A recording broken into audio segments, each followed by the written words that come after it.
Hey everyone, this is WolfPack Outlaw Ministries, and this is a quick intro video just to tell you about who we are and why we do what we do and what we do. So, give us your best 30-second elevator pitch on who you are as a person. Hey everyone, my name is Wolf. I am a motorcycle chaplain, a cowboy chaplain, and I got into Outlaw Ministries because of the family and environment I grew up in. I've worked in everything from churches to bars, and I have lived a hard life, but a life that has been blessed to get me where I am. Interest-wise, of course, I love motorcycles, I love horses, I love martial arts, blades, and I absolutely love serving the biker and cowboy communities and working within drug rehab and substance abuse. All right. I am the daughter of a preacher. I've always been around ministry. I've always been around churches, traditional and non-traditional. I have also been part of the cowboy community. I grew up in that stuff. I am also a biker chaplain. I have worked in psychiatric hospitals, in substance abuse rehab centers.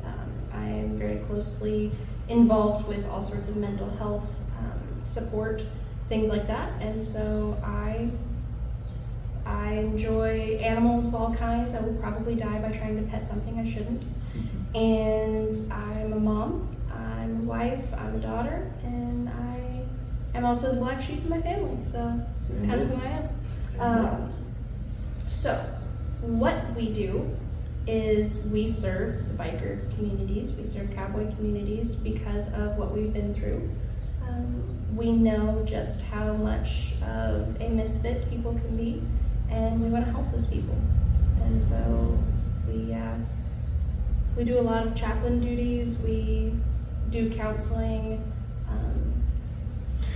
we offer just advice and wisdom from the things we've been through.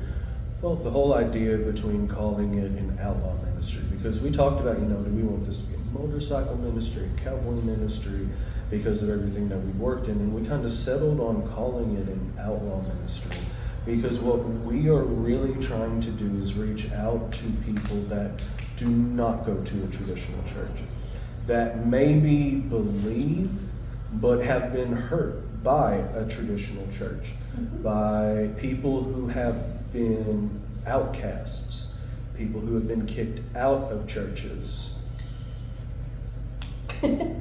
We want to reach those people. So between the two of us, I have about 20 years of worship leading. Gosh, I probably have between 10 and 15. Traditional, like I said, traditional and non-traditional. We do worship leading, we both teach and preach, short discipleship stuff, because the thing about it is, we're not evangelists. Excuse me. We're not evangelists. We're not going out here making converts and getting them into churches. So it's like, no, we're out here like actually sitting down with and talking with the people who are never going to darken the doors of a church.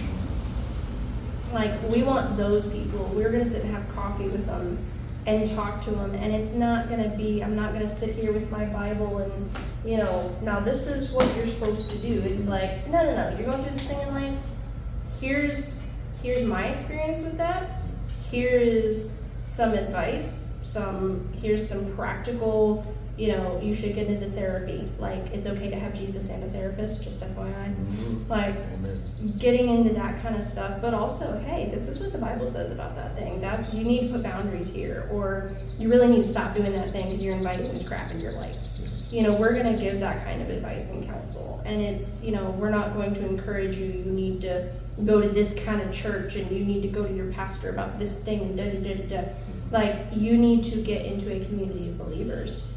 But it's okay if it looks not traditional and what everyone thinks it's going to look like, because we are outlaws, we're outcasts, we're misfits, we're the land of broken toys. But they need Jesus too. Yes. And we